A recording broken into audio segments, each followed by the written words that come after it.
Good morning. If everyone would please take your seats, we're going to get started. My name is Jared Bernstein, and I'm a Senior Fellow at the Center on Budget and Policy Priorities and Director of this project, The Path to Full Employment, Making Jobs a National Priority. And I'm glad to see everyone here this morning, and I'm particularly thankful to my authors and Larry for coming to give our keynote presentation. So let me say a few words just to kick things off. By the way, I just saw that the ADP jobs number was 191,000 this morning. So that's, I think, a very good arbiter for our event. A project like this could not come to fruition without the input of lots of helpful people. You're about to hear from John Irons, who's a managing director of foundation initiatives at the Rockefeller Foundation. John, and an old friend of mine, and someone I used to work with at the EPI. Thanks, of course, to John for supporting the project, and to Rocky. I want to thank Jennifer Devlin and Pat Watson. Jennifer helped with all aspects of the project. Pat was our editor, and I suspect my authors would all agree that he did a great job. I also want to thank the authors who wrote the 7 papers, I guess 8 including me, so I'm thanking myself as well. This was an unusually non-neurotic group of economists and a very easy process, so thank you very much. Before I turn the mic over to John, I wanted to say just a word about the motivation for the project. Macroeconomists are often accused of having very few observations, of which they make many claims, and sometimes in bad moments, I think I'm driven by 2 observations: the very strong job market of the latter 1990s and the very weak job market of pretty much most of the other time.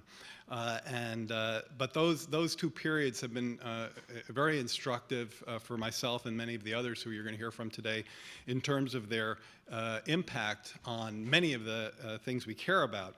Most recently, I've been deeply focused on a wide spate of problems associated with slack labor markets. In my overview paper that's in your packet, I go over them, but just to tick them off, of course, high unemployment, I should say, low wage growth, inequality. One of the findings that you'll read about in my overview paper is, it comes out of a book I recently did with Dean Baker, is the extent to which full employment job markets push back on wage inequality by delivering the biggest gains to workers at the bottom, medium gains to workers in the middle, and very little to workers at the top, who are generally experiencing frictional unemployment at worst. Worse outcomes for minorities and least advantaged. Fiscal problems. Slack labor markets mean fewer people working, and many of those who are working are underemployed, and that has negative fiscal impacts. Hysteresis effects, which you'll hear more about from Ball et al. And Larry Summers and Brad DeLong's paper. And that's a bad-sounding word of when basically cyclical problems last long enough that they morph into structural ones, and long-term damage to career trajectories. So I associate all of these problems with persistent slack in the job market, which makes this an extremely important and compelling area of research, and plotting the path back to full employment so important. And that's what we're going to talk about today. I wanted to now turn the mic over for a few brief comments by John Irons from the Rockefeller Foundation. John?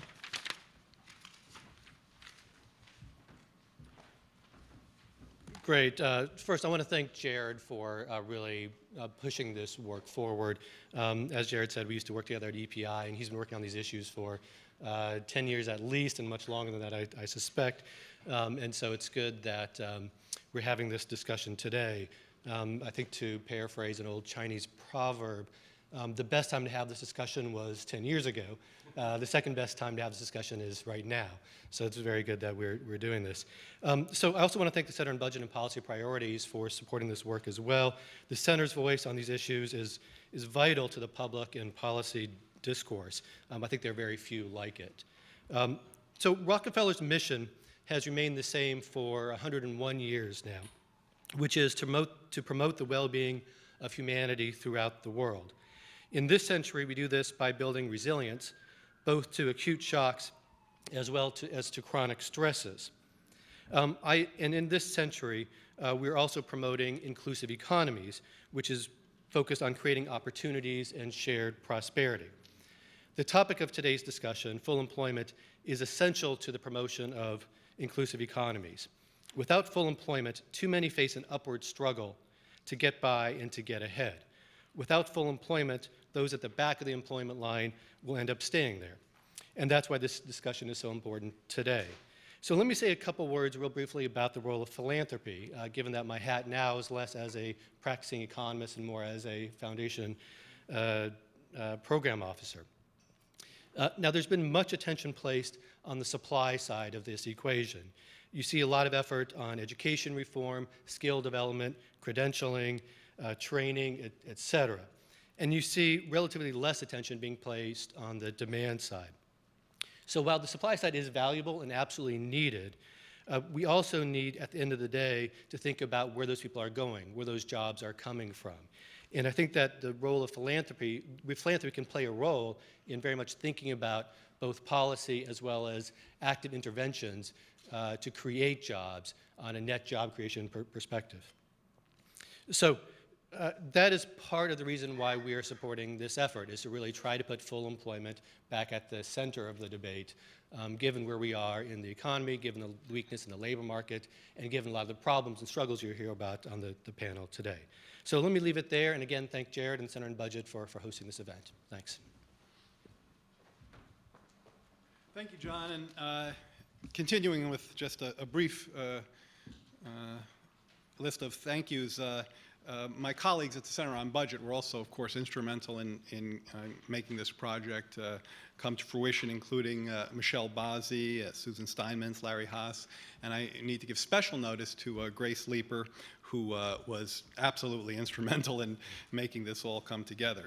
It's now my pleasure, I'm actually excited about this, to introduce my friend and colleague, former colleague at the White House, Larry Summers, who is known to all, former U.S. Treasury Secretary, a professor at Harvard since he was, I don't know, 9 years old or something, and just someone who I found to be a tremendous ally and colleague when we worked together in the midst of the worst recession since the Great Depression.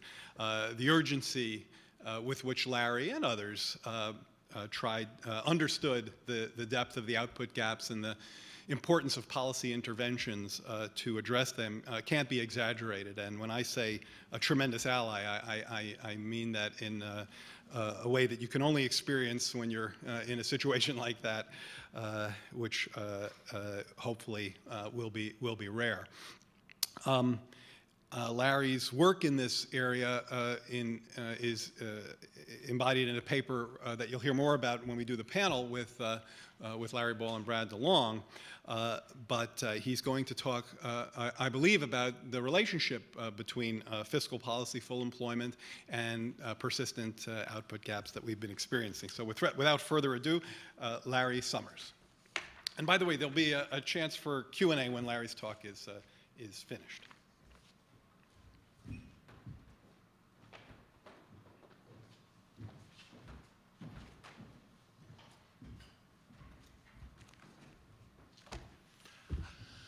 I'm going to refer a couple of times to the figures in our paper, so you might want to get that out of your packet.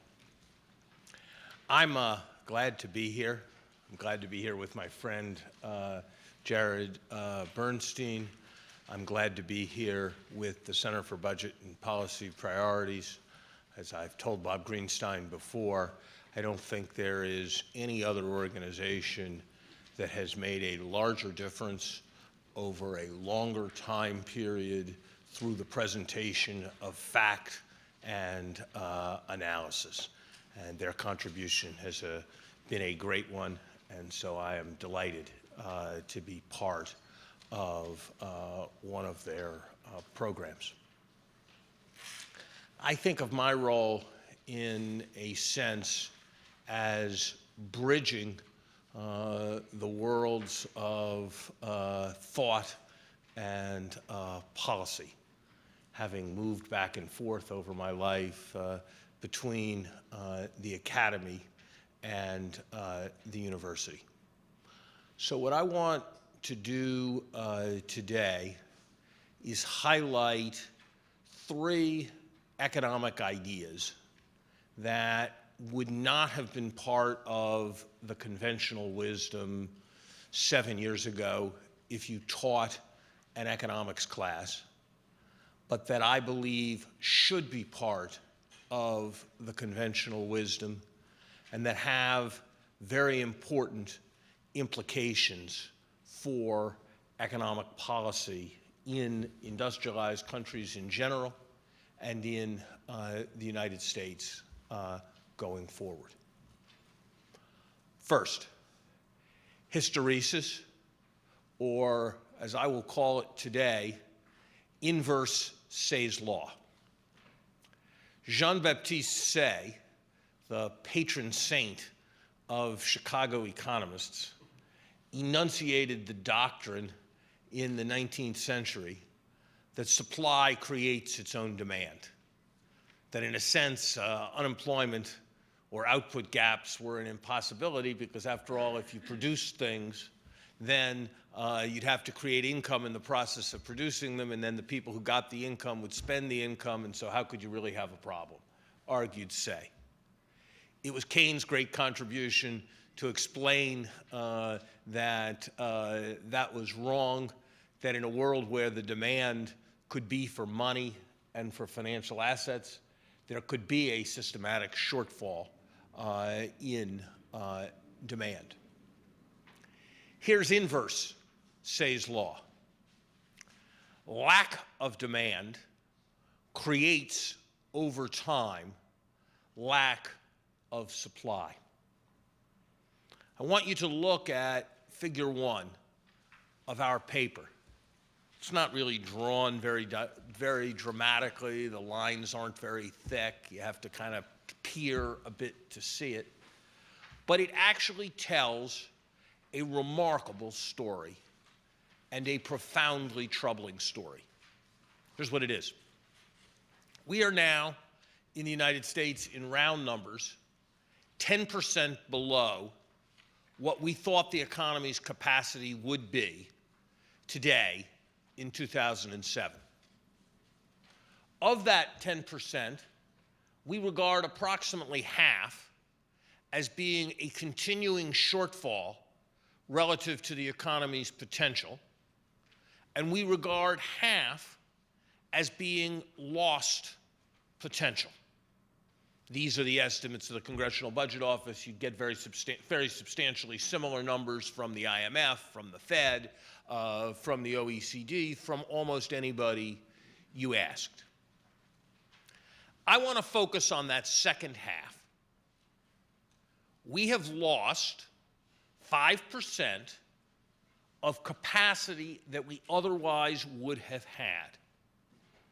Let me describe that 5% in some other ways. It is $800 billion. It is more than $2,500 for every American, more than $10,000 for every family of 4. Let me describe it another way. Imagine that you wanted to make investments to build up more physical capital or to build up more human capital so as to replace this loss in annual income. How big would those investments have to be? Let's make a fairly optimistic assumption. Let's assume that the rate of return on those investments was 10%. Nobody much can consistently earn 10% on investments, but let's assume that. Then you would need $8 trillion of capital to replace the lost output that we have suffered as a consequence of this recession. $8 trillion, to put it in perspective, is about 40% of the value of all the stocks in all the companies in America. To state the obvious, $8 trillion is 2.5 times the federal budget and is a staggering multiple of any conceivable federal investment program. Let me say it a third way. $800 billion a year is between $200 and $250 billion this year on the federal budget deficit.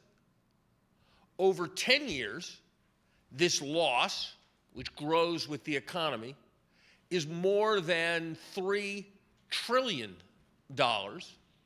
more in terms of its stake for the federal budget than Bowles and Simpson were talking about.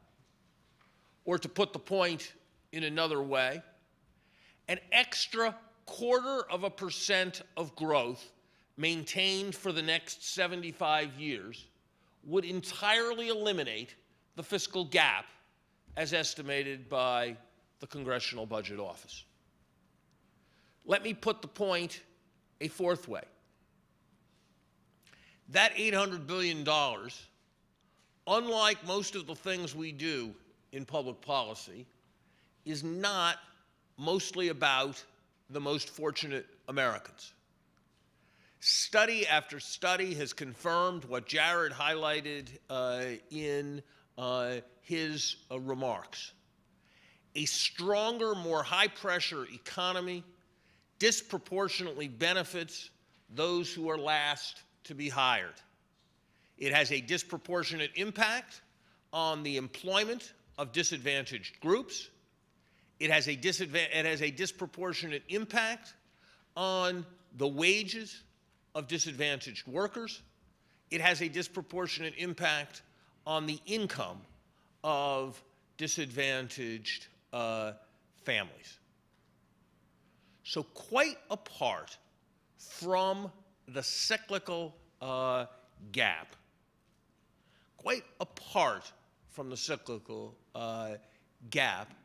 a soft economy casts a substantial shadow forward onto the economy's future output and potential.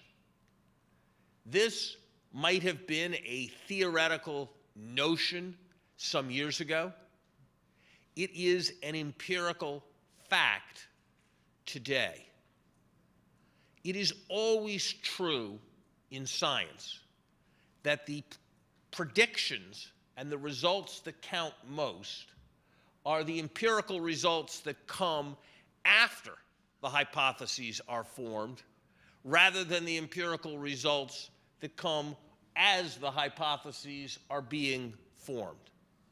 The doctrine of hysteresis was put forward well before anyone imagined this financial crisis, and any reasonable reader of the data has to recognize that this financial crisis has confirmed the doctrine of hysteresis more strongly than anyone might have supposed. $8 trillion in capital investment would be the cost of replacing the output that is being lost every year as a consequence of the shortfalls in demand that we have suffered. Second proposition that I suspect is less conclusively established, but I think is an equally compelling reading of the evidence. The American economy has, for a substantial period of time, and is overwhelmingly likely for a substantial period of time going forward, like the economies of the industrialized world, to suffer a demand constraint and to have its level of output and employment constrained by demand rather than by supply. I think in many ways the most important paper in terms of how one thinks about policy towards full employment that has been written in the last several years is a paper that was written by a group of French economists, including Esther Duflo, the John Bates Clark Medal winning economist at MIT, looking at an important aspect of French labor markets. They took France. France is divided into 235 districts. They had a program. The program was some kind of program, the purpose of which was to ease the transition from school to work and to help workers transit from unemployment into employment. The kinds of programs that I suspect most people in this room, including me, are sympathetic to. Here's what they did that was very interesting. In some of the districts, 25% of the people got the program. In some of the districts, 50% of the people got the program. In some of the districts, 75% of the people got the program. And in some of the districts, 100% of the people got the program. Standard program evaluation was unambiguous. It was a terrific program. In the three types of districts where you could do the comparison, the people who got the program got moved into employment much more effectively than the people who did not get the program. That's what you would hope would be true. You put people in a training program, they get a job faster. But is that the right question? If there are 10,000 unemployed people and 1,000 jobs, and you do something for 1,000 people, they will no doubt get the jobs first. But that may not expand the supply of jobs. So the important thing about this study was it asked whether there were overall gains in employment from giving 75% of the people the training program rather than giving 25% of the people the training program. The answer was no. And the answer was no with an important nuance. The efficacy of giving more people the training program was greater when the labor market was tight, when unemployment was low, than it was when unemployment was high. That stands to reason. If there were 1,200 jobs to be had, you'd somehow think that if you gave 1,000 people a training, if there were 1,200 unemployed people and 1,000 jobs to be had, you'd somehow think, well, you're going to have a more trained workforce and it was really going to advance matters. And that's exactly what was discovered. So notice what this study demonstrates. What this study demonstrates is that a model that assumes that the constraint is on the demand side, that employers only want to hire so many people because they have so many orders, seems to fit the facts about the labor market in a way that a model that is on the supply side and that emphasizes the workers has much less predictive power. So keep that in mind as I give you a view that I have come to in the last several months that I think is quite troubling with respect to the current configuration of the American economy. It's what I have labeled, probably slightly pretentiously, the new secular stagnation hypothesis. And it is this. As currently configured, the American economy has great difficulty generating both adequate growth and employment along with financial sustainability. Join me on a brief tour of 15 years of American economic history. It was an enormous accomplishment, of which I am proud to have played a very small role, to arrest the incipient depression of 2009. That depression had been arrested by the midsummer of 2009. By the end of 2009, credit spreads had normalized, TARP money had been paid back, and we were no longer discussing financial breakdown as an issue. Since that time, the economy has fallen just short of keeping up with population and productivity growth. The share of the adult population that is working has barely increased, and even making all the appropriate demographic adjustments, we are far behind in terms of employment of where we were at that time. So no past financial accident, very slow growth. Now consider the 5 years before, 4 or 5 years before the recession. They are in a way even more interesting and revealing. We had the mother of all bubbles in the housing market, translated into vast expenditures on constructing housing, repairing homes, and supporting consumption as people borrowed against what they thought was real home equity. We had a huge erosion in credit standards in all kinds of lending, ranging from covenant light lending to private equity firms, to lending to car loans, to emerging market loans.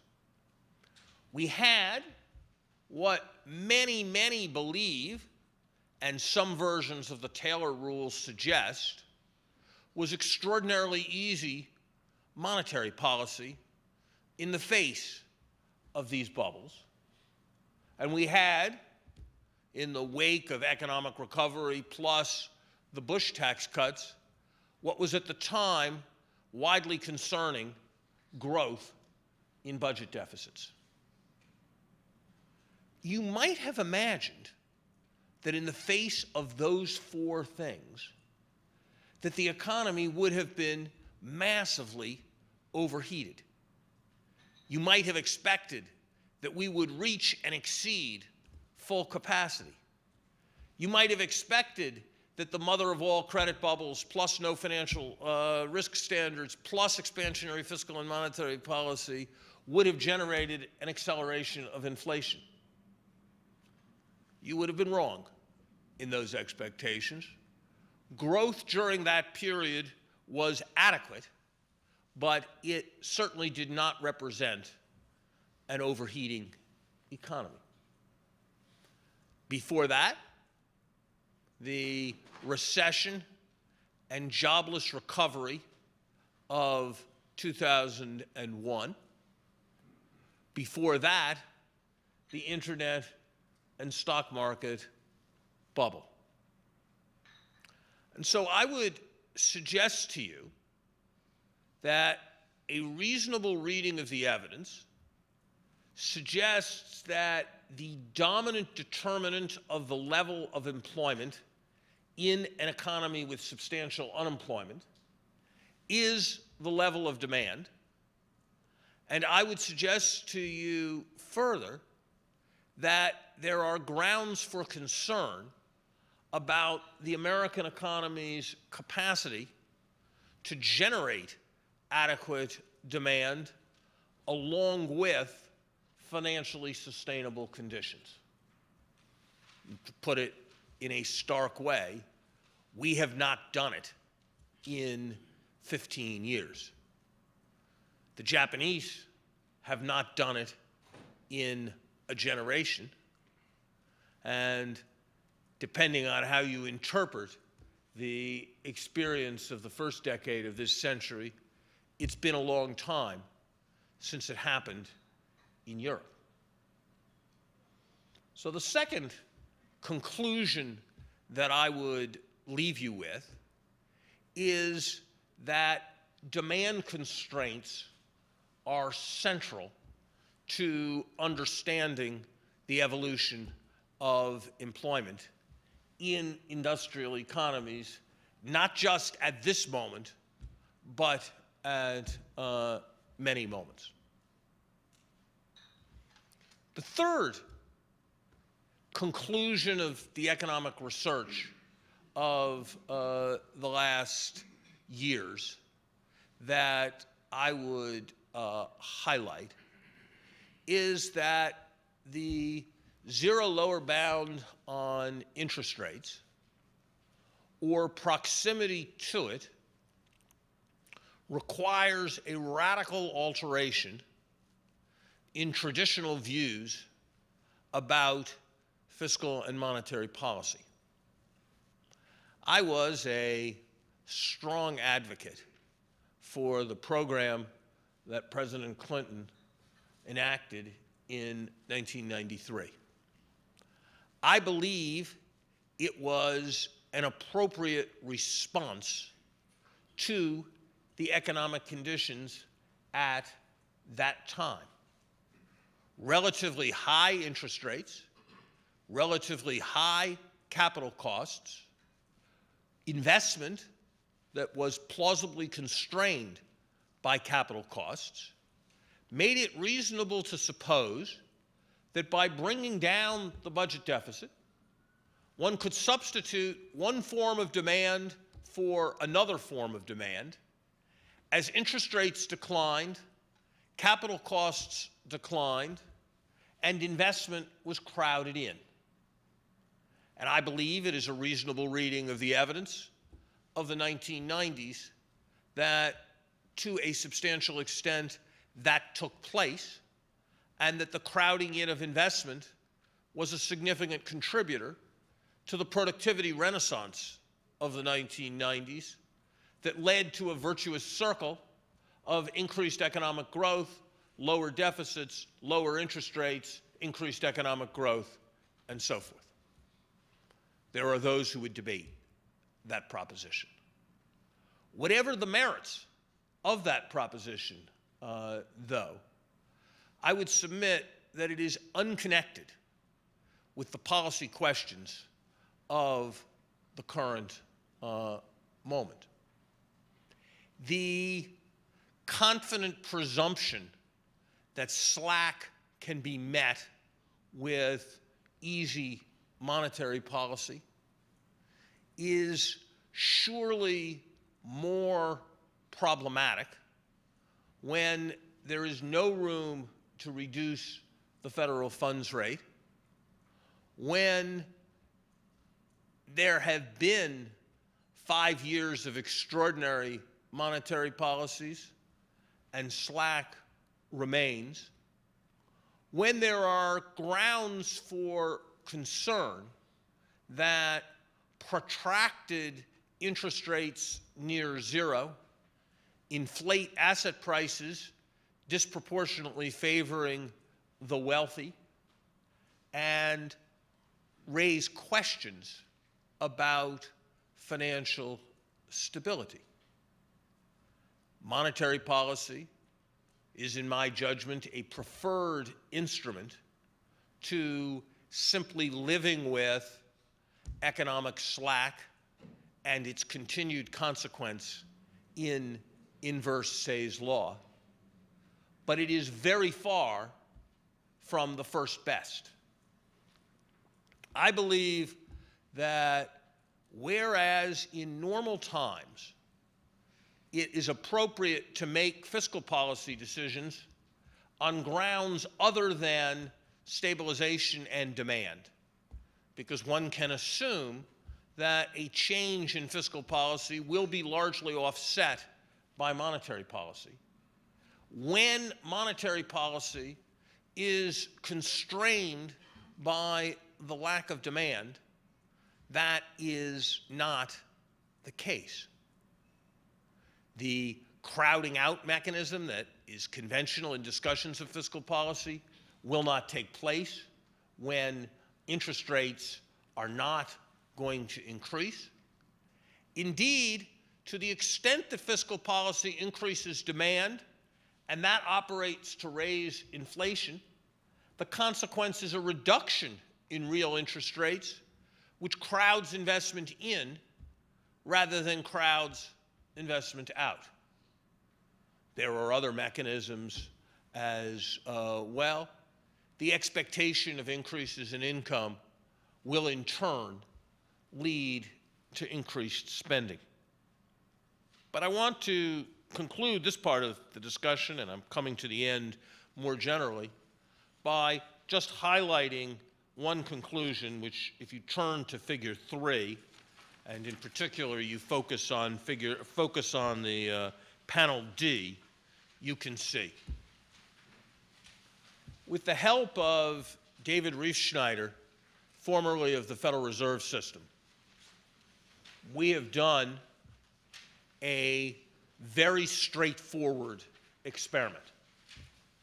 We have taken the Federal Reserve's standard macro model, not a model we created, but a model that has been a workhorse of the Federal Reserve System for many years.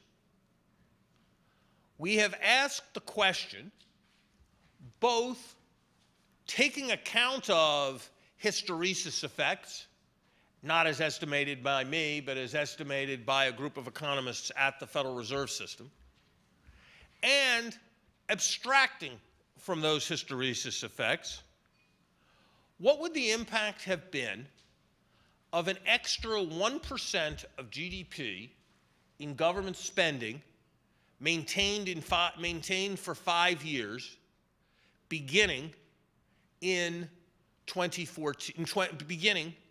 2009. So this is a pure fiscal expansion. There are many aspects you can look at. As you'd expect, real GDP goes up. As you'd expect, that leads to increases in potential GDP, much more true with hysteresis than without.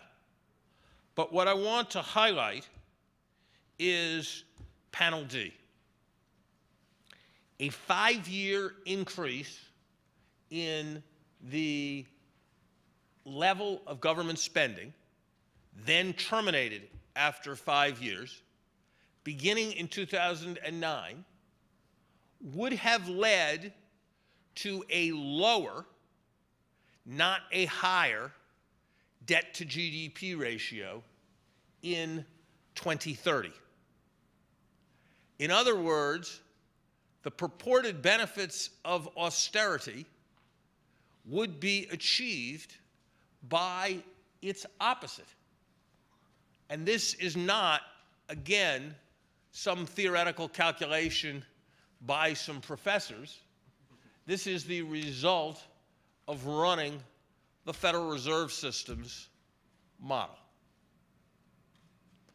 What is true with respect to expansionary fiscal policy is true with respect to anything that would operate to increase demand, whether it is policies that more effectively manage America's trade position in the direction of promoting net exports, whether it is regulatory policies that successfully reduce inhibitions to investment, whether it is social insurance policies that lead to increased spending on the behalf of beneficiaries. all would, by this analysis, be availing.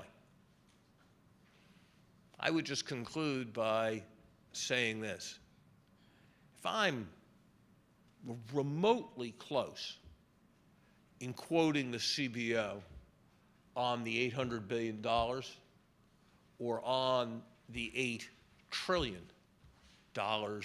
in capital that it would cost to replace it, the stakes in the management of the macroeconomy far exceed the stakes in any other economic issue connected to employment.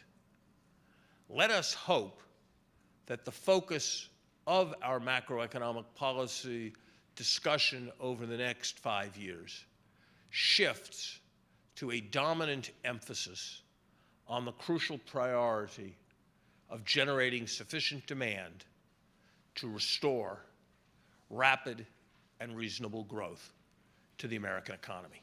Thank you very much.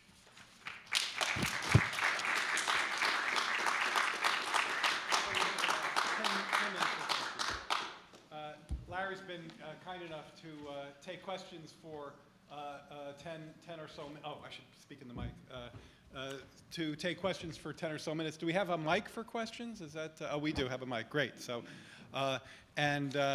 please give your question as crisply as possible because we want to use our time efficiently. I thought I'd start out, if that's okay. Larry, I've got two questions for you, one political and one economic, and you can answer neither or both.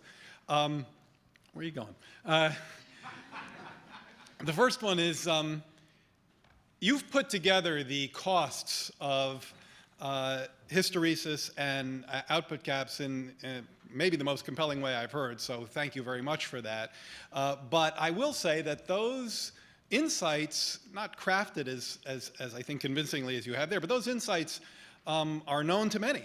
And yet, governments across the advanced economies, including our own, have acted quite the opposite, as if Say's law was dominant versus its inverse. So this is the political question. Why have we seen, given the magnitude of the costs that you've described, why have we seen why have we seen policy go so strongly in the other, and I'd say the wrong direction? That's the political question. The economic question is, sometimes when you and others talk about secular stagnation, it sounds like the solution is to just get the real interest rate down low enough, which might mean more inflation now, and the thing will sort of work itself out.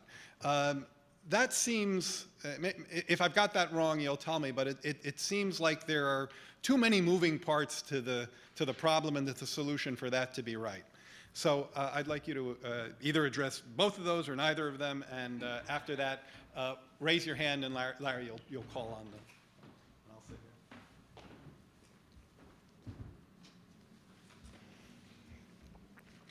I tried to address your second question, and what I said was that driving the real interest rate way down seemed to me likely, though not certainly, preferable to doing nothing, but seemed to me substantially more problematic than raising the level of demand at a given real interest rate. And I said that for several reasons. One is I wasn't altogether certain just how much extra investment you would succeed in generating by pushing real interest rates further below zero.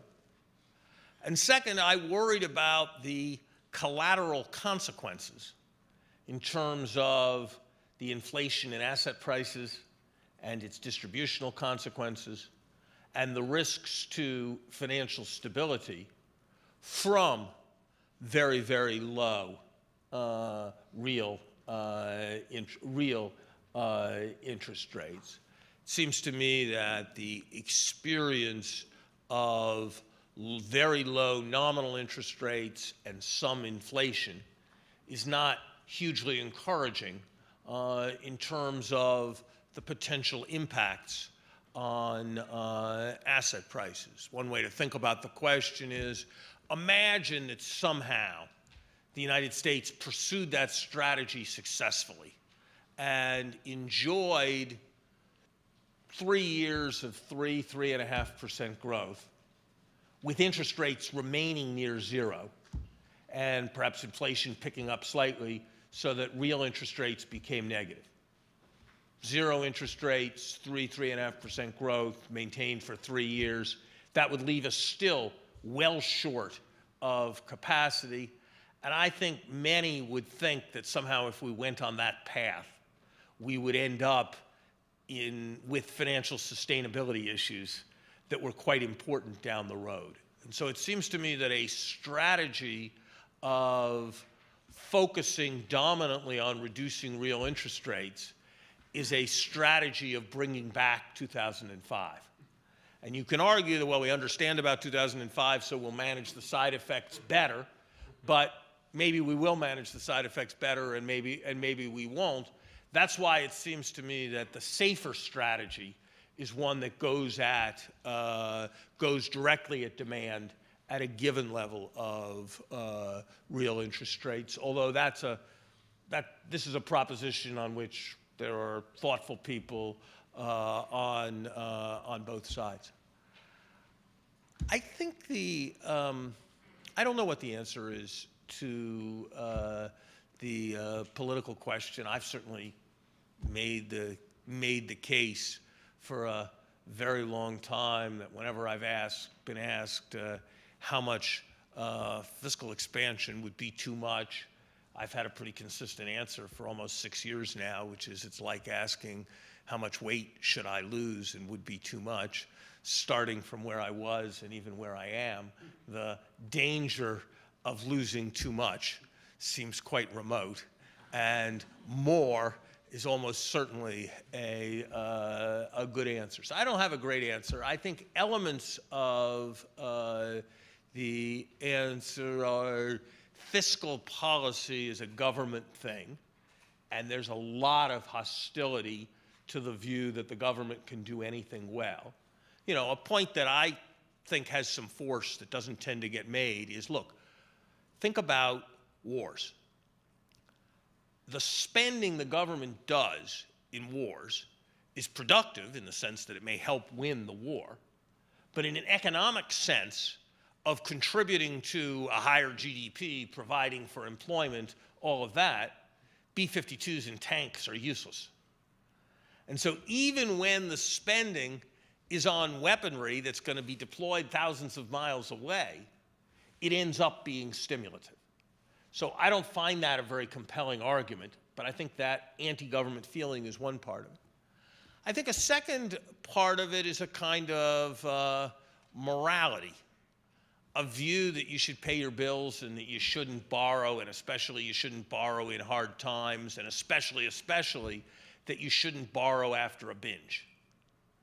And so the notion that we sort of had a binge, and people think of the credit bubble as having a bit that character, and somehow the plan is borrowing after a binge, that is enormously counterintuitive. Now, I think that counterintuitive propositions are often correct.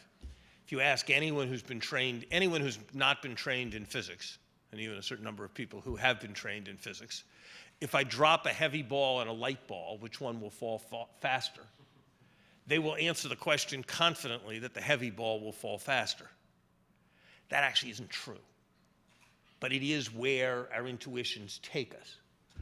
But most of us have had a physics class, and we respected it enough to think we didn't really know, and so we have taken over the view of our physics class. There's a reluctance to accept the counterintuitive in the economic area, and it's certainly made more prevalent by the fact that the economics profession has so much difficulty coming to convergent opinion, and the fact that every wild intuition that someone might have, or every basic notion that someone might have, you can find an economist to support it. So I think it's anti-government feeling, and then I think it's sort of moral intuition trumping more rigorous economic logic. Yes? Hi, Dr. Summers. Thanks for doing this. So I was wondering, I know the focus of your paper was not on specific policy prescriptions for Congress or the administration, but if you were to give specific policy prescriptions based on the findings and in terms of the role that fiscal policy could play right now, I know in the paper you mentioned that this could take place in terms of government spending or in terms of tax cuts, but given, I guess, both what some of the specific policy ideas that people have been putting forward in terms of proposals and in terms of what might be available out there, I guess, politics aside, what would you recommend? I think the easiest and clearest judgment is that we are massively underinvesting in infrastructure. Look at Kennedy Airport. Compare Kennedy Airport to almost any place you can fly from Kennedy Airport. And think about the fact that we can borrow money for the long term in a currency we print at barely above 2.5%, and that the construction unemployment rate is near double digits. And I submit it doesn't make any sense at all. Here's another infrastructure example. I learned this, actually, I've used the line I just used a lot, and so what I figured would happen at some point did happen, which is the guy who runs the Port Authority called me. And he basically sort of agreed with me, but he said, we're working and it's eventually going to happen and we will fix Kennedy Airport. But he told me a thing, he sort of confirmed something I kind of knew, but it's even worse than I thought. Our air traffic control system in the United States of America in the 21st century relies on vacuum tubes. In fact, if you go to the control tower that controls flights for Kennedy and LaGuardia, the vacuum tubes are in the radar. You will find they're using little yellow stick-ems. Stick them on the bulletin board to keep track of where the planes are in the 21st century. Now, we haven't had crashes, but when you're doing it with stick-ems, you have to keep the planes a lot further apart than when you're doing it with like GPS and electronics and stuff. And as a consequence, the planes fly around a lot more than they otherwise would. People wait a lot longer than they otherwise would.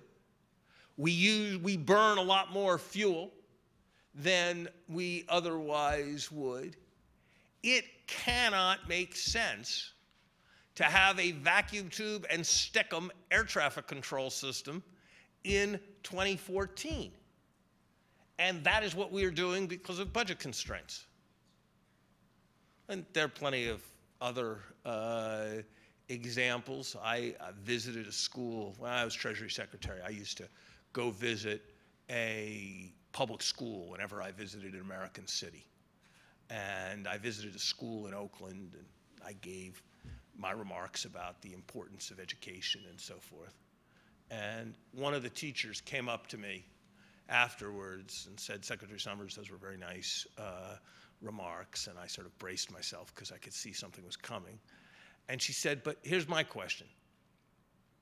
Why should the kids believe that education is the most important thing to the future of our country when the paint is chipping off the walls of this school? When in almost every classroom the paint is chipping off the walls." Well, there are tens of thousands of schools across the country where that's true.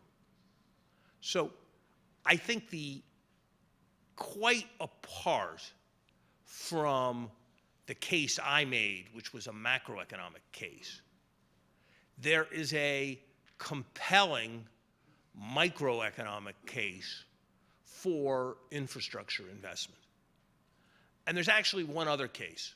There's actually a third case for infrastructure investment, which is the fiscal prudence case for infrastructure investment, which is something like this. First, when you repair stuff early, it's less expensive to repair than when you let it become completely decrepit. Second, we are going to have to fix Kennedy Airport. We really are. I mean, it's not like it's going to just, descend into the mud. Is it better to fix it now with high construction unemployment and low borrowing costs, or at some point in the indefinite future when it is the opposite? Economists have a concept which is repressed inflation. Repressed inflation is when there sort of wants to be inflation and you impose price controls and then you get shortages and all of that. Well, I would say there's a concept called repressed budget deficits as well.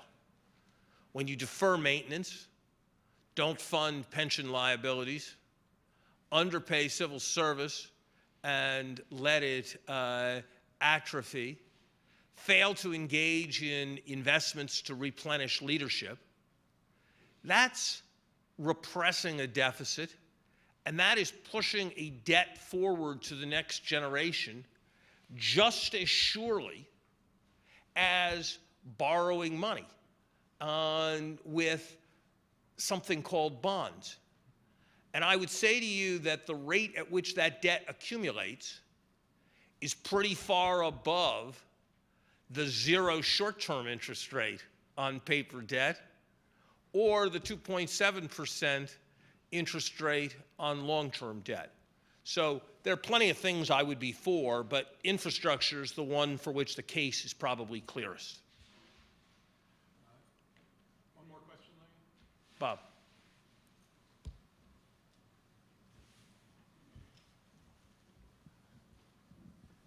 Larry, thanks for being here and sharing with us such a brilliant and clearly presented talk. As you know, yesterday Paul Ryan came out with his budget. Massive spending cuts, massive deficit reduction entirely through spending cuts. And along with the budget, he held up a CBO report he had requested on the economic effects of his budget. And the CBO report basically said that while the cuts would cause some reduction in economic growth in the next few years, beyond that, by the latter part of the decade and beyond, growth would be higher. Clearly, the CBO model does not have the hysteresis in it.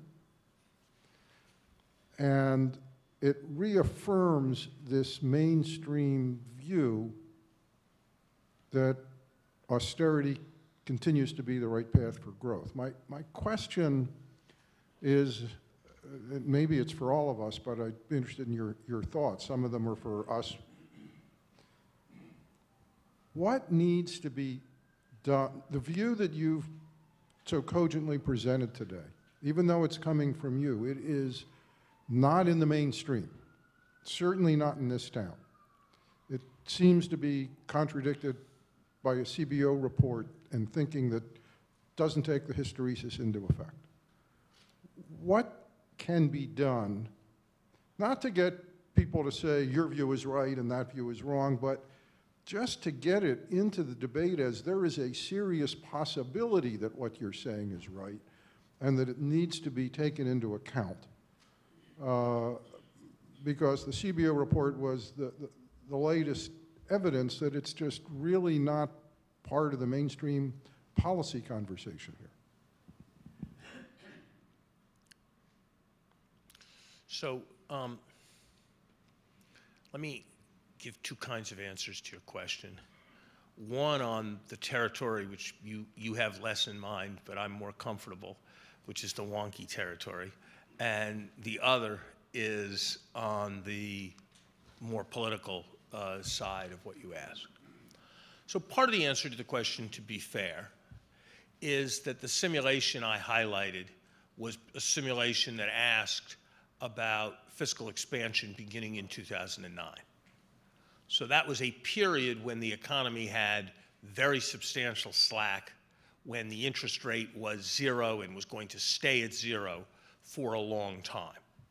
And on the conventional wisdom's forecast, which is that we're going to move to a period where the Fed is going to be tightening monetary policy at some point within a couple of years, and where slack is eroding, the kinds of dynamics that I described as present in 1993 are thought to become much more operative. And that's the way to understand what the CBO is doing. That the CBO's analysis is, in some senses, perhaps something like the CBO should be, is conservative about the acceptance of new ideas. And so the three new ideas that I sort of talked about, the hysteresis, the secular stagnation, and the special implications of the liquidity trap, they are slower to take on, they move slowly to take on board. I think that's one part of it. But the other part of it, to be fair to them, is a judgment that we're not replaying 2009. We're beginning in 2014, and many people believe that we're headed to a period of more rapid growth and more normalization of interest rates, which would change a bit thinking about the economics of fiscal policy. For the reasons I tried to articulate, I am rather less confident of those kinds of contingencies. I think, Bob, and you live here and you live these debates, and I come into town from time to time from what's in many ways a kind of remote academic perch, so I hesitate to tell you what's true. But at least on my read, there's been a no small change in attitude in the last 12 to 24 months. From an attitude where the whole thing was about what kind of budget deal are we going to do, what are we going to do to have entitlements, are we going to find the courage to slash people whose total Social Security benefit is $26,000 in 2030, can we find the brave courage to do that? I think the debate has moved from that as really the whole subject to a growing concern with spurring growth and spurring the inclusiveness of growth. And so I think that if it was true a year or two ago that 100% of economic debate was defined by fiscal budget plans to get towards some kind of greater approximation of balanced budget, I discern that this is moving a bit towards a greater orientation to economic growth. The reason I framed my argument here today the way I did, though, was because I wanted to make the point that even if you were a budget fundamentalist and you thought the most important test of the success of American society was the debt to GDP ratio in 2030 or 2035, even if you were in that camp, which I surely am not and you surely are not, but even if one was in that camp, the right thing to do would be to be focusing on accelerating economic growth. And so that, I think, is probably the most productive avenue for advancing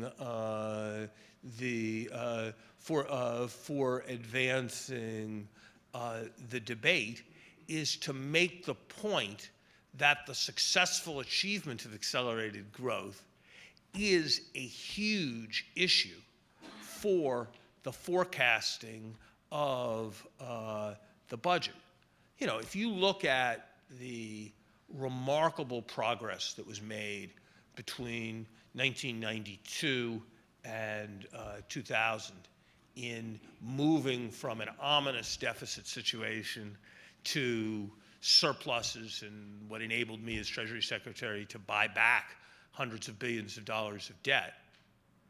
And you ask how much, you say there are two parts of that. One part of it was decisions were made to raise this tax or cut this program. And the other is the economy performed very well and we got more revenue and needed less expenditure. You can do the calculation in different ways, but roughly you'll find that 2/3, 3/4, 80% was due to the stronger economy rather than to the measures enacted. So that is really, I think, the best way to argue the case given what are prevailing attitudes. I think the other thing to say is we have a currency we print ourselves. And that fundamentally changes the nature of the macroeconomic dynamics in our country.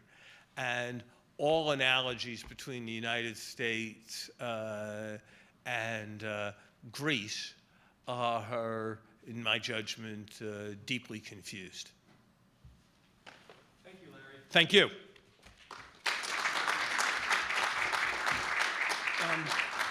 Just two quick points. We were going to have an intermission, but instead let's just, as the panel sets up, feel free to stand up if you like, but we're going to get started as soon as we can seat the panel. Also, I just wanted to note, by the way, and Susie, I thought it was Susie who asked that question about infrastructure, there's this great bill called FAST, Fix America's Schools Today. And it's a bill that exists in the Senate and the House. Of course, it hasn't really gone anywhere, but it very much speaks to the issue Larry raised. Sure. I should have said this before. The paper in your packet speaks to the joint views of Larry Ball, Brad DeLong, and myself. I would assume that they are in concurrence with the figures that are included in the paper that I cited. But I want to be clear that all the various opinions that I expressed on a range of questions may or may not be precisely the opinions of Larry Ball and Brad DeLong, and to say the conventional thing, which is that anything that's good and right in our paper is no doubt a reflection of their efforts, and any errors and confusions should be blamed on me. So if the panel would come up, and please feel free to stand up and spin around, but we've got to keep on schedule here. Yeah.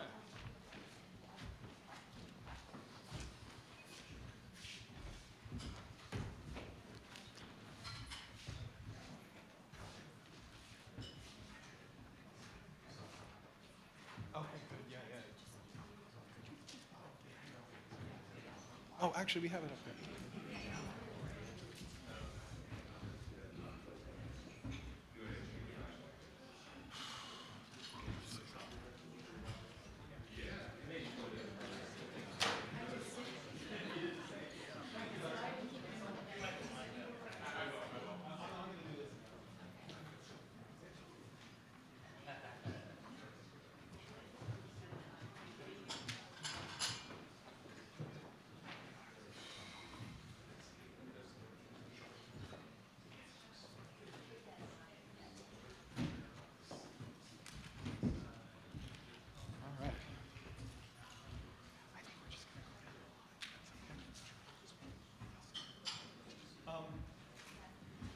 Well, thank you. Let's just jump right into our panel presentation. I've asked, now we have 7 papers, I think, I'm not including my own, and I would not accept keeping any paper off the panel. So we have a lot to go through here, and we've already been talking about this stuff for a while, so thank you for your patience so far. I would ask the presenters to keep their comments as in the 4-minute range, and then we'll have a chance for some discussion. Each paper speaks to a policy issue having to do with the path to full employment, kind of taking action in the spirit of Larry's compelling talk. And we're just going to go down the line, starting with Harry Holzer. So, Harry, jump in. Thank you, Jared. So I'm going to talk about a paper I wrote with Bob Lerman, my co-author. We make the argument that this is a very good time to do a set of policies broadly known as work-based learning, and then specifically we highlight apprenticeship as one such example. So what's the case for work-based learning, and why is now a good time for it? We think young people in America have two big economic problems. Number one, they're having trouble gaining employment, and employment rates have been falling for young people, at least partly because of the Great Recession, the very slow recovery in the labor market and its aftermath. But of course, that trend has been going on for a while, and the trend actually predated the start of the recession, so I think it's not all demand. And secondly, the other thing we tell young people is that having some kind of post-secondary credential these days, even if it's a certificate or an associate's degree, is a good thing. And young people are having trouble getting those, especially those from less than affluent families or less than really high performers. We send a lot of people in America to college these days, more than ever, and yet the dropout rates are shockingly high, especially in community colleges and in some of our less well-heeled four-year institutions. So we think this is a good time. We think that work-based learning is something that can simultaneously address both those problems, give young people more work experience and at the same time help them get those credentials. And we don't think you have to choose either or. We think that actually the two policies complement each other. It's also a good time for work-based learning because, let's face it, because of a lot of things that Larry Summers correctly highlighted, there's at least a perception that money is tight in fiscal budgets, certainly at the federal level. And even if that perception is wrong, politically, things are so polarized that it's hard to imagine a lot of good proposals moving forward. The nice thing about apprenticeship is it costs very, very little public money. It's not something that's viewed as a sort of partisan or ideological proposal. There's fairly broad-based support for it in the business community and on both sides of the aisle. So that's a good thing. The reason why work and education complement each other in this case is because in fact, young people like earning money when they're going to school, and it motivates them to stick around in education and training programs more than they otherwise would.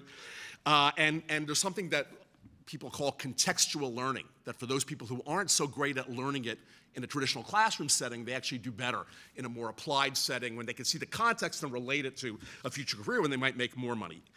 So it provides a lot of benefits to young people, and there's benefits to the employer community as well that I could talk about. So economists then always ask the question, well, if it's so great, and employers benefit and workers benefit, why do we in fact see so little of it?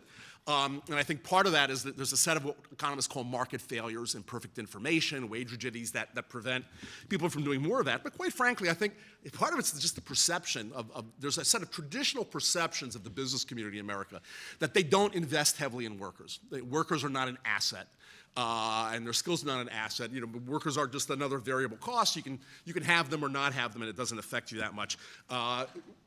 But we do think that actually those perceptions can be changed for fairly small public investments. So then we talk a lot about apprenticeship in the paper, and I don't want to take up too much time because I know the time is short, that apprenticeship is a particularly good way of doing this, of providing real occupational skills training on top of all these benefits of work experience and disadvantaged young people sort of learning, getting employability skills and working with employers, gaining what employers really like to see. We cite the large returns to investments in apprenticeship and to employers as well as workers. We cite actually what's going on in other countries, and we cite that in fact the countries in Europe that have a lot of apprenticeship, Germany, Austria, Switzerland, in fact have low teen and youth unemployment. We don't think that's a spurious correlation. We think that's real. Other countries like Britain are moving rapidly to expand their apprenticeship. We think we should do the same thing. We highlight 3 states, Georgia, Wisconsin, and South Carolina, that are very actively moving to expand their apprenticeship programs starting in high school. The numbers of young people they have in these things are already in the thousands, so they're achieving some scale for quite low public investments. Investments of really a couple $1 million in each of those states. They're engaged. Now, we don't know how much of those thousands of young people is net impact, net new improvement. We need evaluation evidence of that. But it's encouraging that these programs can move ahead. We'd like to see more of that. We think this is a promising territory, and we think public policy should start making those pushes at the state and federal level to move that forward. Thank you. You got a lot in there. Larry Ball. Thanks. Well, Larry Summers, I think, hit the main points more eloquently than I can. Let me just add a couple of pet issues of mine, and I'll reverse what Larry Summers said, that I'm just speaking for myself and not necessarily him. One of my pet issues is the following. Our paper, in talking about hysteresis, emphasizes the bad news, that recessions can and do leave permanent damage on the labor force and the economy. Some people, I think, accept that idea, but then it leads them to a very pessimistic conclusion that, well, this damage is long-term, we have to live with it forever. It's too bad we didn't have more expansionary policies in 2009 to head this off. But at this point, unemployment has become structural, potential output is lower, and if we're overambitious about trying to get back to where we were before, that's infeasible, or that will overheat the economy or just be inflationary. And again, speaking for myself, I feel very strongly that that kind of pessimism is not warranted, that hysteresis is reversible. I guess if the Fed can do reverse repos as well as repos, we could have reverse hysteresis. And this is an old idea going back to Arthur Oken's famous paper from the 70s on upward mobility in a high-pressure economy, that if we can expand demand through fiscal policy or otherwise, that can pull people back into the labor force and improve people's careers and get us closer to where we were before. So we don't need to accept a new normal where we stagnate indefinitely. Actually, Harry Holzer has actually done research about the 1990s boom and about welfare recipients and high school dropouts and people who you might consider structurally unemployed being pulled into the labor force if there's a sufficient boom. So that's point number one. Point number two, again, a pet issue of mine. Larry did not talk too much about monetary policy, and indeed what monetary policy can do when interest rates are zero is a very tricky issue, and we could have many hours of discussion about QE and tapering more or tapering less. The one idea I'd like to put forward is that monetary policy should do the best it can to try to support and stimulate demand. And a little bit more specifically, that it should not be constrained by worrying very much about inflation. That I think conventional thinking about monetary policy as well, it will be good if we can have some expansion to get us out of the current slump. But of course, we have to be very careful about not overshooting 2.0% inflation. And we have to be ready at a moment's notice to pull back on monetary expansion. Larry's metaphor about if you're overweight, losing a little bit too much weight is not what we should worry about. If the economy, it's the least of our worries, I think, about what if the economy got growing so much that inflation went to 2.5% or 2.9% or 3.1%. First of all, that doesn't seem very likely. And actually, I'm reminded, Larry mentioned the conventional view that we'll be back in a normal monetary regime in a couple of years. That's been the conventional view for quite a while. I mean, it's a little bit like, I have PhD students, if you ask them how long your dissertation is done, they'll say, about 18 months, and they've been sticking to that story for the last 5 years.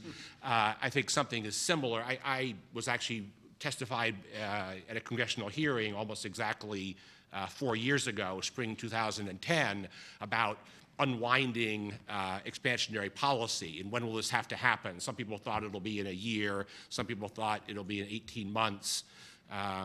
So number one, it may be a while before we have to worry about unwinding or inflation. And furthermore, even if, heaven forbid, inflation gets up to 3% or 3.5%, that's a minor problem compared to unemployment and all the hardship that causes. Thanks. Thank you. Dean? Okay, thanks. I have to restrain myself because there's so many things I'd like to talk about. I will just quickly say a word about the reverse hysteresis hypothesis. It's important to realize if you go back to the early mid-90s, you were a stupid person if you thought the unemployment rate can get below 6%. And of course it did. It got below to 5%. We had year-round average of 4%, and there was very little by way of accelerating inflation. So it was a case where the stupid people are right. Point being that whatever we might think is the floor, we could very well be wrong about that, and there's really big cost to not pushing that floor. I was talking about the trade deficit, and what I want to make three main points. First off, that the trade deficit is a really, really big deal. I think it's a lot about the secular stagnation we're talking about. Secondly, the U.S. didn't always have one. You have a lot of, or a big one, a lot of people talk about like this has been there forever. It has not been. Third, it really is a policy target. It's a policy issue. It's not something that just happens to us. First point, big deal. The trade deficit last year is around $500 billion, about 3% GDP. Suppose we snapped our fingers and got that down to zero. That's basically has the same impact on the economy if we had a great government stimulus program, $500 billion of new investment on infrastructure. Apply a multiplier 1.5, that gets you 4.5 percentage points of GDP. Do some quick arithmetic and say that has the same impact on employment. 6 million jobs. Okay, those are all very crude numbers, but I mean, this is the order of magnitude we're talking about. The fact that we have this deficit, it's money being pulled out of the economy. It might create demand in Mexico, Europe, China, wherever it might be. It's not creating demand here. It's a really big drag on the economy. If you talk about secular stagnation, I don't know how the trade deficit cannot be a very big part of that story. Second point, we did not always have one. A lot of silliness. People say stuff like, well, we're the world's reserve currency. We have to run a trade deficit. Well, last I looked, we were the world's reserve currency in the 50s, 60s. We didn't have trade deficits. We had surpluses, I think, every single year. If not, there might have been one or two exceptions. You don't have to have a trade surplus. That's really just nonsense. That's someone's way of telling you they don't know what they're talking about. We do not have to run a trade deficit. We began running trade deficits due to the OPEC price increases in the 70s. We began to run large trade deficits because of a big surge in the value of the dollar in the 80s. I won't go into details there. Important story there. We negotiated a decline in the value of the dollar, late 80s. We got the trade deficit down to a relatively modest level. We complained about at the time, but it was around 1% of GDP, 1.5%, until the trade deficit exploded in the late 90s following the East Asian financial crisis. That's where I put a lot of the secular stagnation story. Late 90s, the dollar exploded, dollar soared. That led to large trade deficits. Brings up the third point. This is a policy issue. Okay, a lot of people like to beat up China. They're manipulating their currency. I really don't like that framing. You know, just basic story. We're not trying to catch China in the dark. They target their exchange rate. That's the point. They buy up U.S. assets, primarily bonds, but other U.S. assets, keeps the dollar high against their currency. We don't have to catch them in the dark. They do that. We know that. There's not any secret there. The point is the dollar is too high against not just China's currency, many other currencies. They're the biggest and most important. We have to get that down. How do you do that? Well, we're not going to take a club, take them to court, arrest them, throw, you know. The point is you negotiate. Okay, that's exactly what we did in the 80s. We worked out deals with our major trading partners at the time, France, Germany, England, Japan. We agreed to lower the value of the dollar against their currencies. We would have to do that with China. We'd give things up. We tell them we don't care about Microsoft's copyrights. We don't care about Pfizer's patent. I don't know what the list is, but the point is you negotiate it. So that this is a policy issue. So long and short, it's a really big deal. It can be changed. It's a policy issue. Unfortunately, it hasn't been a priority for the Obama administration or the Bush administration before them. Thanks. Thank you. Kevin? Yeah, thanks. And it's really a great pleasure to be here. I think that an ongoing research agenda for a few of us at AEI, including my co-author on this paper, Mike Strain, is to think seriously about some of the stuff that Larry and Larry, I guess, challenged us with, and the thinking about sort of magnifying effects of recessions and what you should do about it really at the micro level, which was not to say that macro level responses are not important.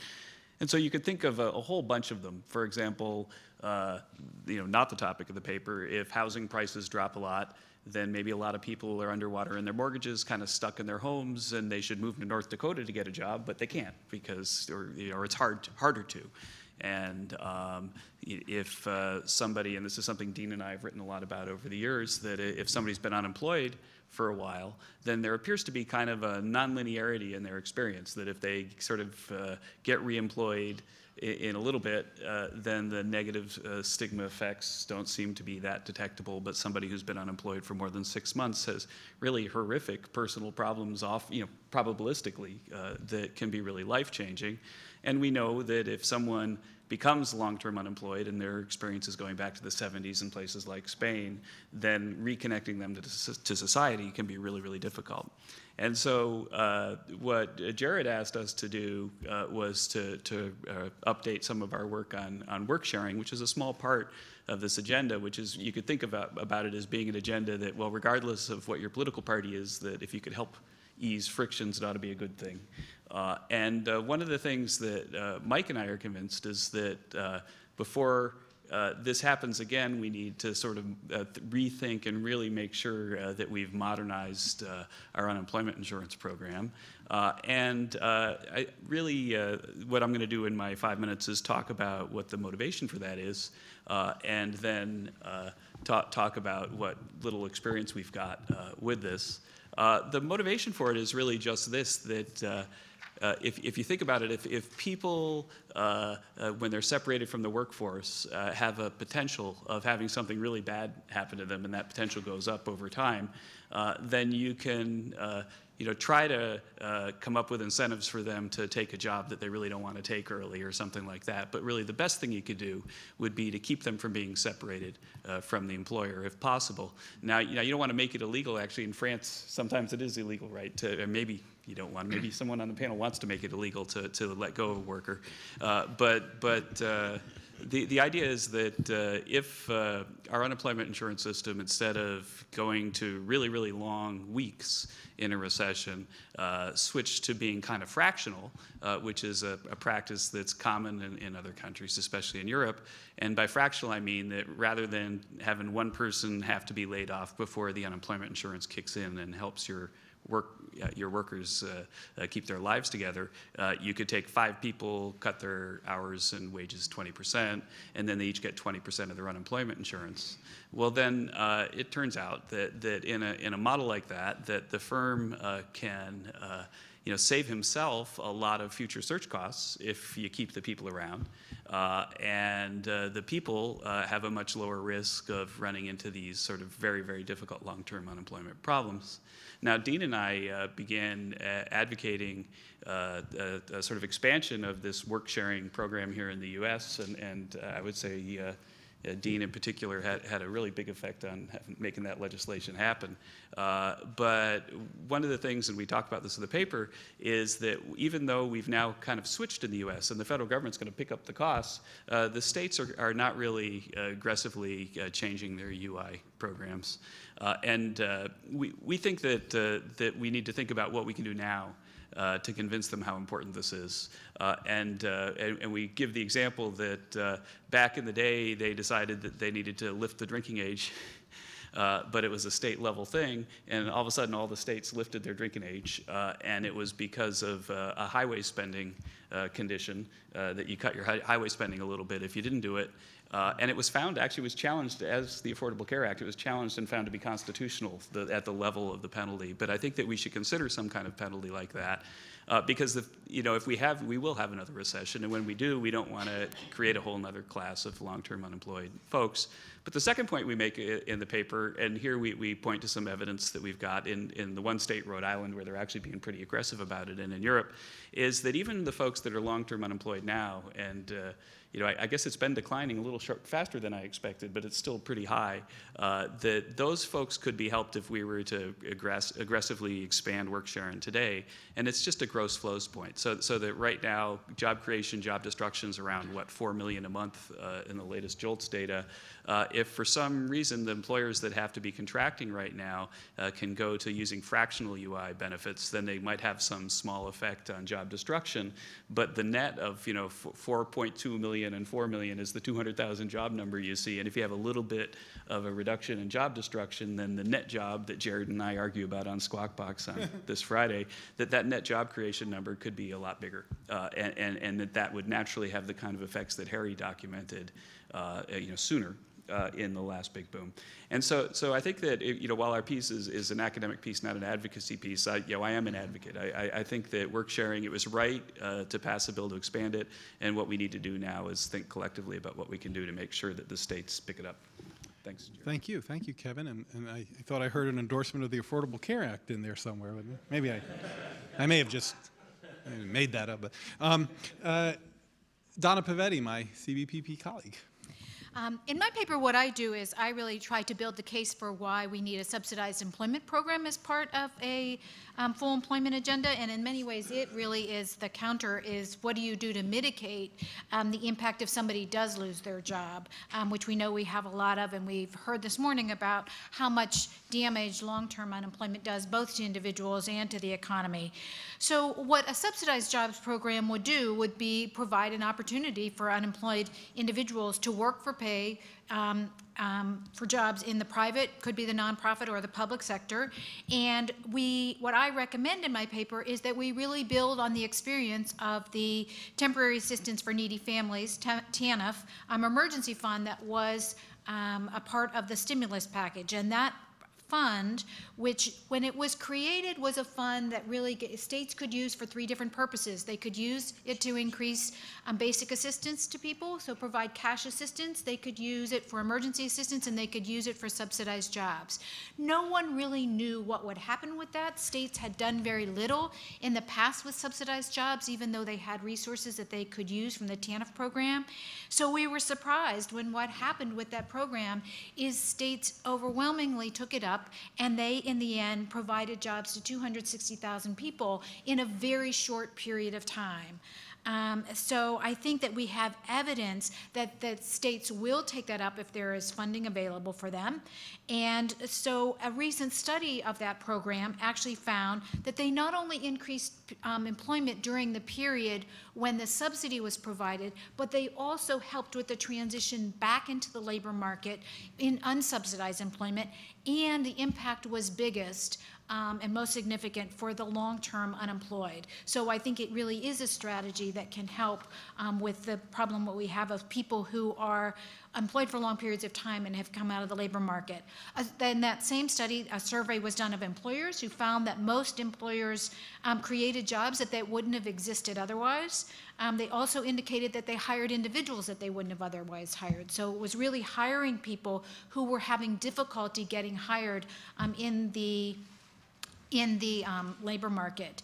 And in our analysis that we did over time, while that was actually happening, we described it as a win-win-win because it was a win for employers. It helped employers, and particularly small employers, to stay afloat during the worst parts of the recession. It helped individuals who actually had an income, who were not disconnected from the labor market and could contribute to their communities, and it helped communities. There were places that actually used it to build infrastructure and to really use it again to be able to keep their communities having income coming in and having people not be in a downward spiral. So I think there is sort of this broad way in which it helps. An important feature that I sort of would recommend in any sort of proposal going forward is the flexibility that the TANF Emergency Fund had. So it was basically a funding stream that allowed states to do subsidized employment, but had very few constraints on how they actually ran those programs. And I think that in the end led to its success. It meant that states could run small programs in rural areas. It meant they could run large programs in urban areas. It meant they could run them through intermediaries. It meant they could run them through their employment service system, and states did all of those. So I think that, again, that flexibility that allowed states to build on whatever infrastructure they had, allowed states to actually run programs that they could be proud of, that they could get up running quickly, and that, again, fit the needs of the community and were different. And just so you get a sense of sort of that diversity and what these programs look like on the ground, I'm just going to give you 2 quick examples. One is Illinois, and Illinois operated one of the largest programs for adults. Some of these programs also served youth, and they served almost 30,000 people, and they did that in less than a 6-month period. They initially started out planning to run a program for 10,000 to 15,000 people. They had 65,000 people submit applications who were interested, so they quickly expanded. They used an intermediary to do that. Everybody was paid the same wage. They were all paid $10 an hour. They had a mix of government placements, private sector placements, nonprofit, and everybody worked 30 to 40 hours a week, and everybody was on the payroll of the intermediary that ran that program. And being on having the intermediary allowed them to do that quickly and at that scale. Florida operated their program very differently. Florida operated a much smaller program. They served about 5,000 individuals. Their program was operated directly through their workforce centers, so it became part of their whole employment service system. Eligible participants were hired directly by employers who had vacant positions, and they were immediately placed on the employer's payroll, and the employer then had a process whereby they could get reimbursement from the state. So those were two very, very different models. Having the employers engaged, one of the things that they found in the study was that when you have the employer engaged like that, people are more likely to keep them on after the end of it. So I think that's an important lesson. So I think there's a lot that we can take away from that experience, and I think that, again, it's something that I think the ideal is to have a program that is small during times of when the economy is stronger and much bigger during times when the economy is weaker. With that, I'll stop. Well, thank you, Donna. Susan Hausman. Right. Well, as we sit here and we're considering ways to move the economy more towards full employment, I think it's important to bear in mind, as Larry Summers, Dean, and other speakers have noted, that the problems in the U.S. labor market were evident well before the start of the Great Recession. The precipitous loss of jobs in manufacturing played a great role in the problems that we're seeing now in the labor market, and I'll argue that some recovery in manufacturing jobs is actually quite important to an overall jobs recovery in the economy. During the 1990s, the American economy was known, particularly overseas, as the American jobs machine. In 2000, job growth abruptly slowed, and as a consequence, unemployment rose and labor force participation rates fell between 2000 and 2007, those 7-year period leading up to the Great Recession. Okay. At the same time, manufacturing employment, whose levels actually had been relatively stable for decades, fell precipitously. The sector shed 3.4 million jobs. That's 20% of its employment base in just 7 years between 2000 and 2007. So one thing that always happens, an interesting phenomenon that happened was manufacturing is always more cyclically sensitive. It sheds a lot of jobs when we go into recession and then powers the recovery as we come back out. That didn't happen for the first time in the recession of 2001. Manufacturing jobs fell, but they never recovered. They just kept falling. We're seeing a similar phenomenon. In the last recession, manufacturing jobs fell another 2.3 million during the Great Recession, and again, very little in the way of jobs recovery, just about 500,000. Today, manufacturing employment stands at 30% below what it was in 2000. Well, it's widely recognized that manufacturing plays a big role in the employment problems we're seeing today and since 2000.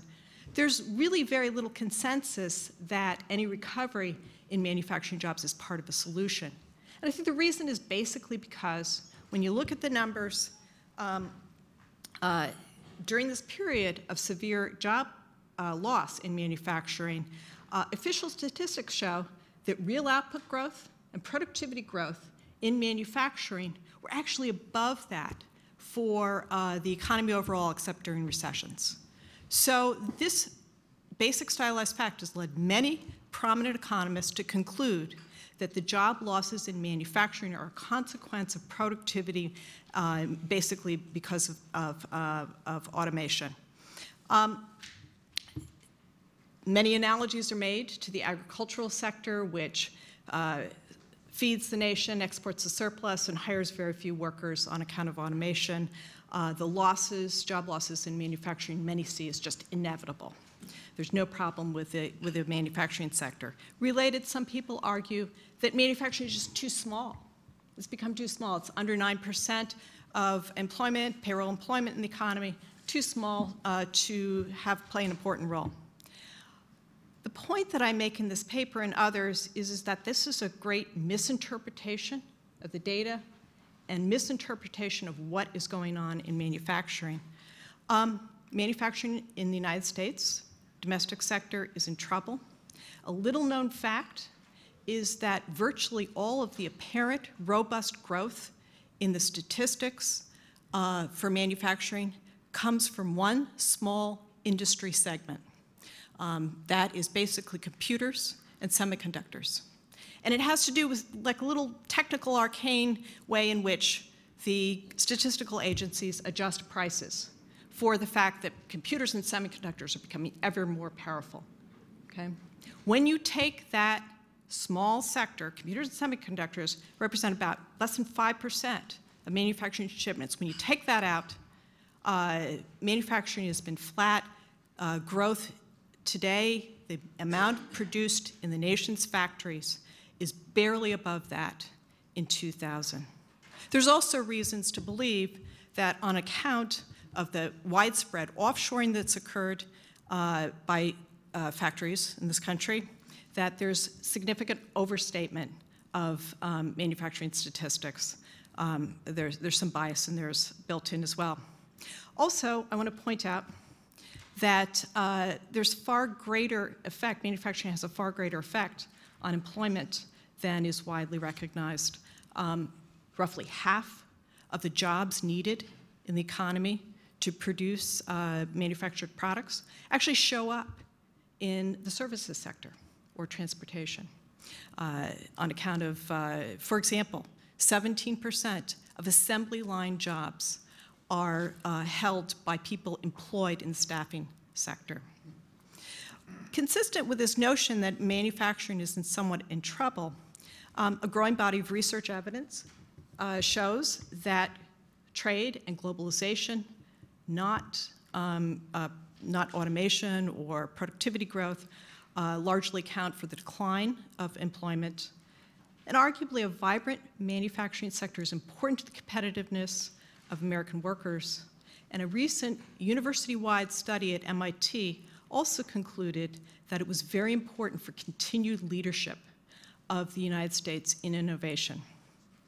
So while the job growth losses in manufacturing, I would argue, are not inevitable, it's not going to be easy to get them back. Basically, we need to make the United States a more competitive place as a location for production. First and foremost, to echo what Dean said, policies need to address the overvalued dollar. A lot of what Dean was talking about in terms of bringing job growth back with a lower value dollar, reducing the trade deficit, in fact, are going to be in would be in manufacturing. Just very quickly, relatively high U.S. corporate tax rates are a problem. Among other things, they encourage U.S. multinationals to hold cash and reinvest overseas. Investment strategies like the Obama administration is currently pursuing with its manufacturing initiatives are important as well. And they are helping to fill a void by the decline of manufacturing in many regional economies. And finally, to pick up some on what Harry said, a vibrant manufacturing sector needs a skilled labor force. In our rush to reform education for what is sometimes called post-industrial society, we gutted vocational and technical education, particularly in high schools. And I think this is people are beginning to recognize that that is a problem, and those need to be built up again.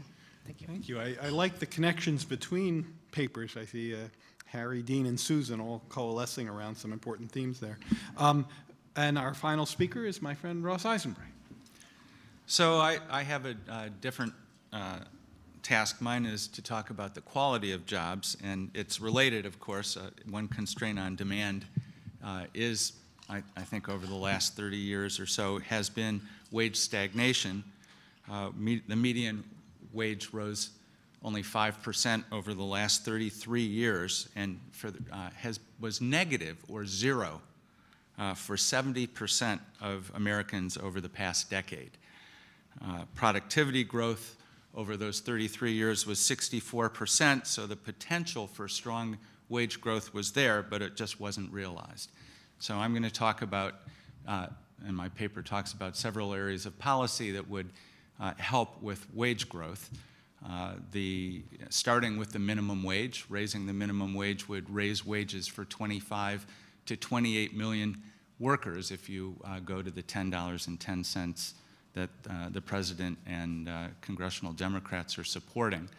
But the paper talks about policies that are not just aimed at the bottom of the wage scale. They include overtime pay regulation for salaried workers earning up to about $50,000 a year, labor standards enforcement policies that would help construction workers, and I'll mention that a little bit, and keep it a middle-class industry, changes to immigration law, and most important, the one that would have the biggest impact and might be the most difficult to achieve, unfortunately, is restoration of the rights of workers, not just to join unions and to bargain, but to employ effective economic weapons to pressure employers into granting wage increases. That characterized the economy that grew strongly and had broadly shared prosperity in the post-World War II years, and we don't have that now, and it's hugely important. But I'm going to focus now on wage theft and what can be done with labor standards enforcement and why this is important.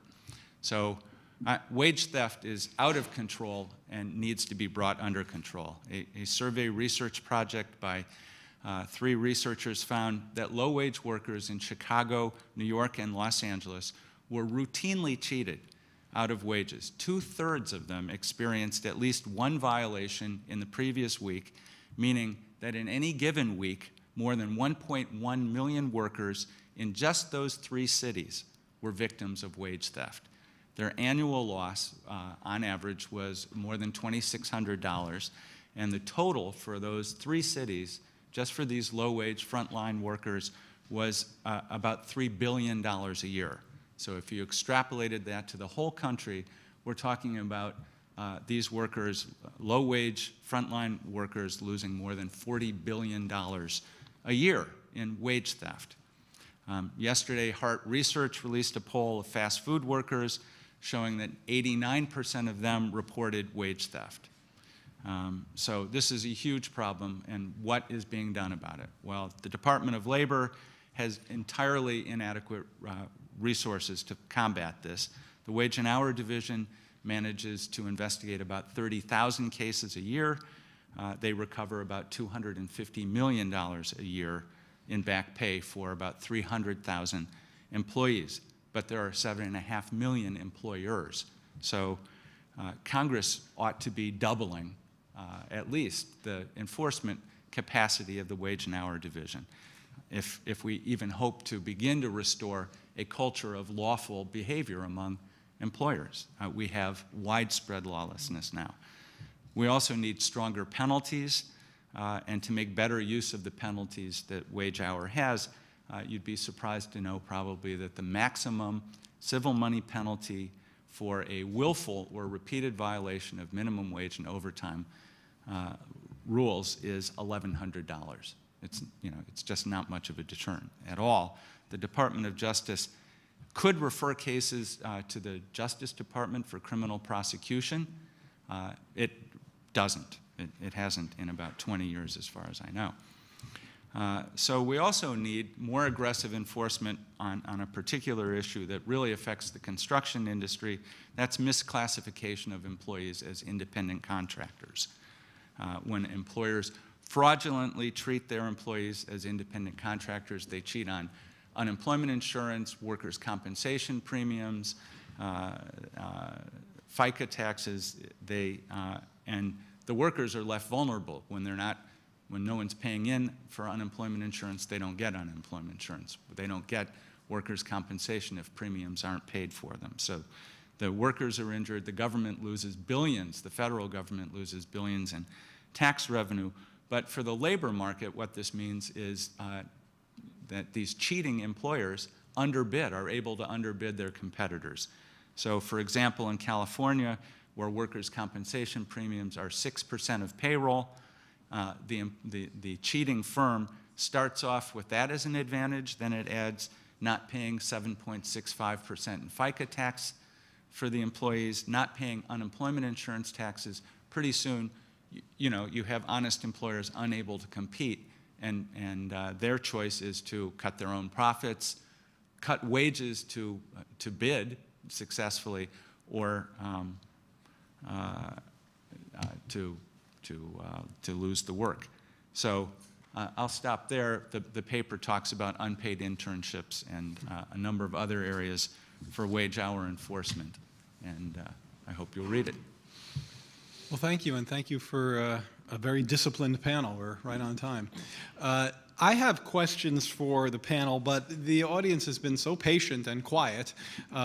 It's only fair if I turn things over to you before I go again.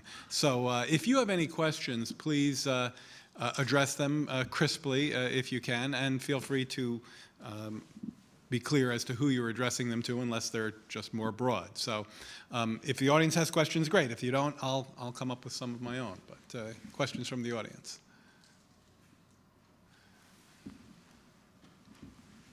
Hi. Is this working? Yeah, I guess so. This is a macro question. Larry Summers and others on the panel really have talked about how to stimulate growth. So the Keynesian view is basically, since we have a lack of demand, you increase demand in times of unemployment and high underemployment. That leads to incentives to increase investment, which leads to the upward spiral.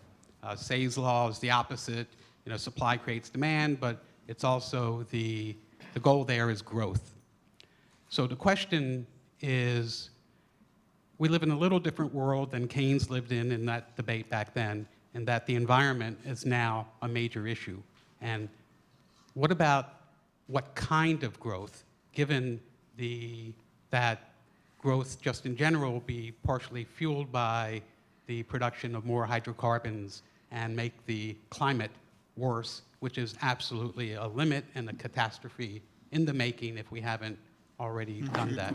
So the question is, when you talk about put aside demand and all that kind of stuff, what kind of growth to make a sustainable economy that is sustainable environmentally? That's a great question. Dean, I'm looking at you just because.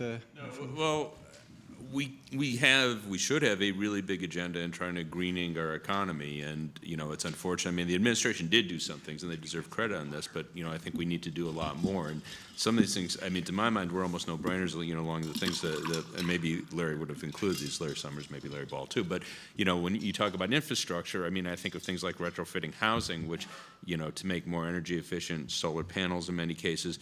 In a context where you have zero real interest rates, you have huge numbers of unemployed construction workers, those seem kind of really simple, straightforward things. Also promoting mass transit. I mean, one of the things, maybe it was in the stimulus, I didn't catch it, but why don't we have mass transit? Why don't we have buses be free? In cities for 2-3 years, do that as an experimental thing. I mean, I take the bus. Imagine people get on the bus and you didn't have to waste all the time people fumbling for their money.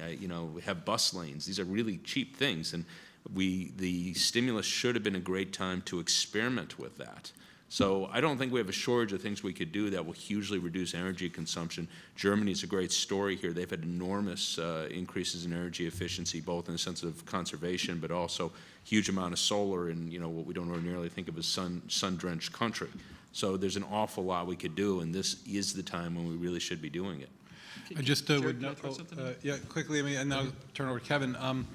Bob Poland is an economist who's written about this that you might find interesting. Kevin? Well, I was just going to throw in some of the work that the great guys at RFF are doing with their model, but I think that the sort of magnifying effects that we've been talking about and climate change are different topics. Because the sort of most interesting proposals, say, for a carbon tax include other things that sort of offset the negative economic impact. And even if it was, there's one, Rob Williams has this simulation where if you spend it all on the corporate tax, then it's actually a net positive for growth and positive for the environment.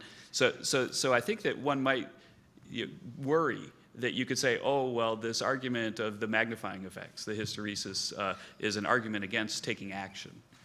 If action is your objective, because some would say, oh, well, you can't have a carbon tax because the magnifying negative effects will be so awful.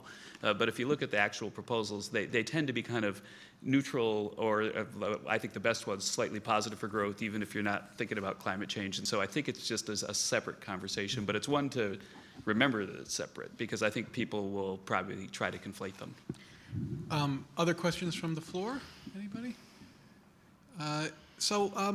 Larry Ball, if one reads the paper by you and Summers and DeLong, there seems to be in there a bit of a free lunch kind of claim that fiscal policy under certain conditions pays for itself.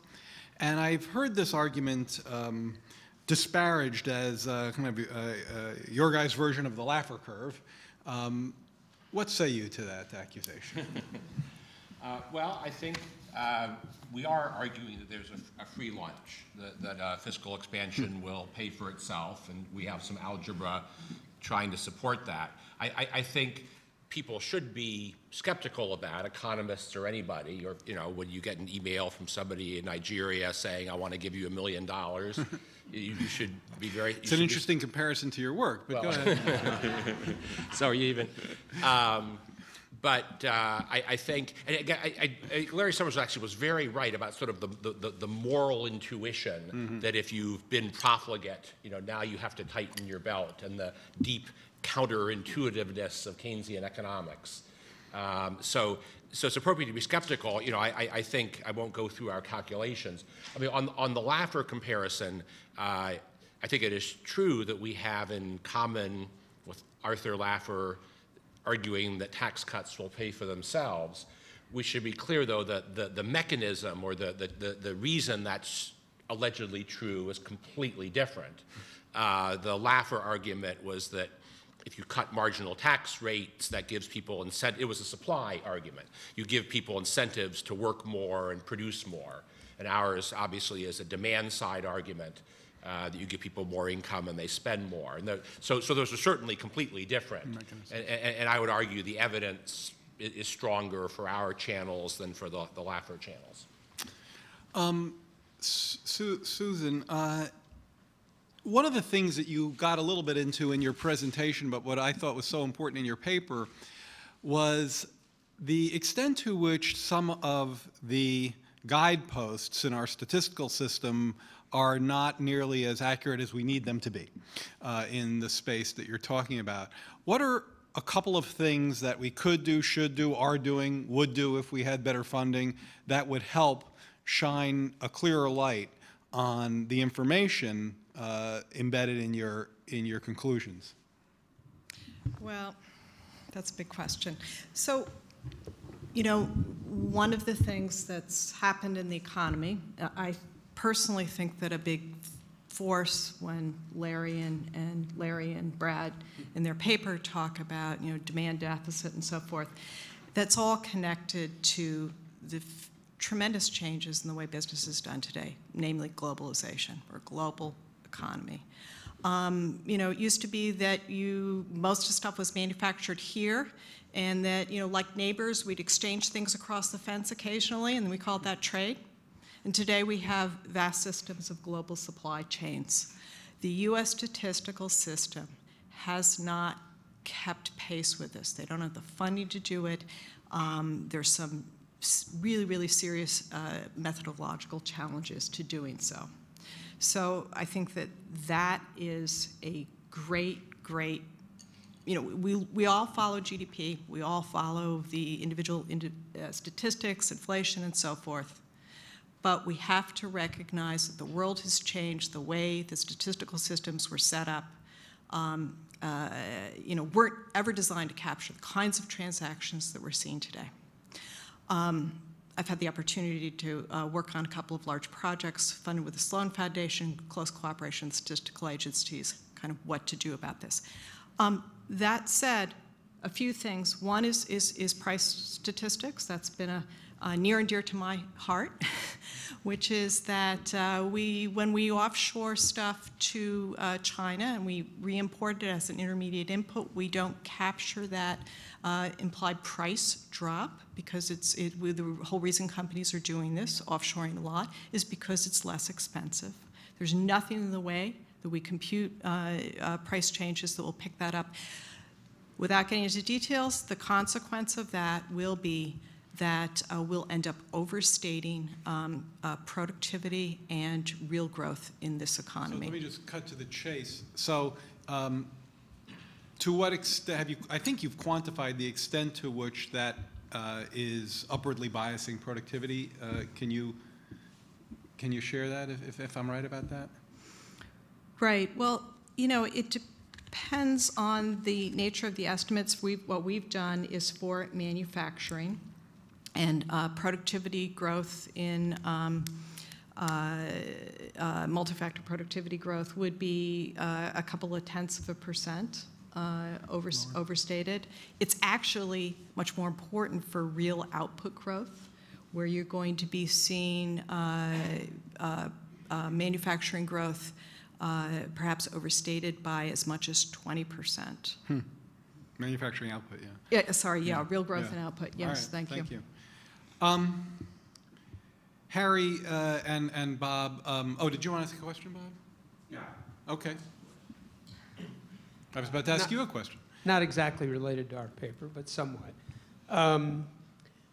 We're seeing a lot of German companies come into this country, investing in this country, and but their main complaint, well, one of the attractions, of course, has been the decline in natural gas prices here. I haven't heard much about energy except to downplay the natural gas revolution. But their argument is that they're not finding really good middle skill workers, but yet there still is a very U.S. manufacturing, at least what's said in the papers and to some extent mirrored in what the German companies say, is becoming an attractive place to invest. And the question is, how can we, with regulatory policies as well as more apprenticeship, expand on that? I mean, encourage it. And it seems to me that one of the areas that would both reduce the deficit by reducing oil imports and maintaining low energy prices, increased jobs, would be greater exploration and greater expansion in the natural gas area. And I'm just wondering why we aren't talking a bit about that. All right, so let me add to that question and ask a few people to respond to that question and what I'm adding on to it, which is embedded in what you said and in your talk, Harry. There, I think, was a very radical statement that as you view kind of the supply chain of the workforce, not everybody necessarily needs to have a college degree. I'm not sure if I'm overstating, but that the public policy discourse kind of does get you there if you listen at least to an unnuanced version, and I think you guys are trying to influence that. So I'd like you to speak to that, and then also Donna, I wanted you to also. I wondered if there was anything in the subsidized employment space that also involves some skills training, or is that in there at all? I just don't know. And then on Bob Lerman's energy question, anyone should jump in. So well, I think when we say college, people automatically think of 4-year BA and above, and I think that's a narrow conception. I think most analysis now shows. And again, in a world, if we looked in many ways more like the Europeans and we had a high-quality career and technical education, so a high school graduate degree would actually mean you know some real skills that employers want. The need for college would be even less. Since we don't have that world, I think most analysis show you need some kind of post-secondary credential. I'm going to define that broadly, which includes associate degrees, which includes all kinds of certificates that you can gain either at community colleges or elsewhere that have real market value and that employers value. It includes apprenticeship, it includes other kinds of post-secondary training. And I think if you define it that way, and not narrowly focused on four-year schools, then I think that the options to both expand skills and expand our ability to fill good jobs goes way up. Mm-hmm. The question of whether skills is in subsidized employment, it generally has not been, although what you do see are some hybrid models that have maybe some skill component as well as an internship component that's paid. And I think one thing that's important that I think we've learned through welfare reform and through a lot of work programs is the best path forward is to have multiple options, because the same option doesn't work for everybody. And so for some people, what they want and need more than anything is a paycheck and a job. And I think subsidized employment fills that piece. And I think it would work best alongside some of the other sort of skill enhancement pieces that provide that pathway for people who really have the aptitude, skills, interest in moving in that direction. So I see it as part of a continuum, but I think that, again, if you want to do it cheaply and if you want to do it quickly, I think adding skills to it complicates it. Jared, I've been doing a paper, it's not quite done, on manufacturing, because it's related to what you're saying, that one of the interesting things about natural gas is that the price varies a lot geographically because it's hard to move around, and that you can see kind of pockets of manufacturing explosions because there's really cheap natural gas in a place where they're just burning it off anyway. And with a co-author, we've been thinking about whether what's going on with horizontal drilling is something that could be expected to sort of inflect the downward trend in manufacturing that goes back a really, really long time. And I think that subject to infrastructure investments and things like, because ports are pretty much at capacity in the affected corridors, that there is some hope for manufacturing to tick up, even if we do nothing, because of that factor. And this is why, if you want to Google something that's interesting, why there's a debate about LNG exports and what they mean for domestic jobs that's kind of interesting in that context. Yeah, I'll just throw in a couple of things in there. We got to quickly, Dean, because then we have to get out of the room, but go ahead, finish up. Okay. A couple things, first off, the limitation in many areas is simply the price makes it unprofitable. So I don't know if you want us to subsidize it. That doesn't seem to make a lot of sense to me. The other points, there are two issues here, environmental issues. One, clean drinking water, they're exempted from that. We don't know the chemicals they use. If they would disclose them, I think that would make that issue much less real. The other is we know they're not accounting for externalities because we don't have any sort of carbon tax. So I think it's foolish to try and promote something that we know isn't paying its full cost. Ideally, we'd have a carbon tax, and if that proves to be profitable, wonderful. Excellent. All right, well, thank you all for coming. Thanks to the panel. Thanks for all my colleagues who helped get us here today. And that concludes our session.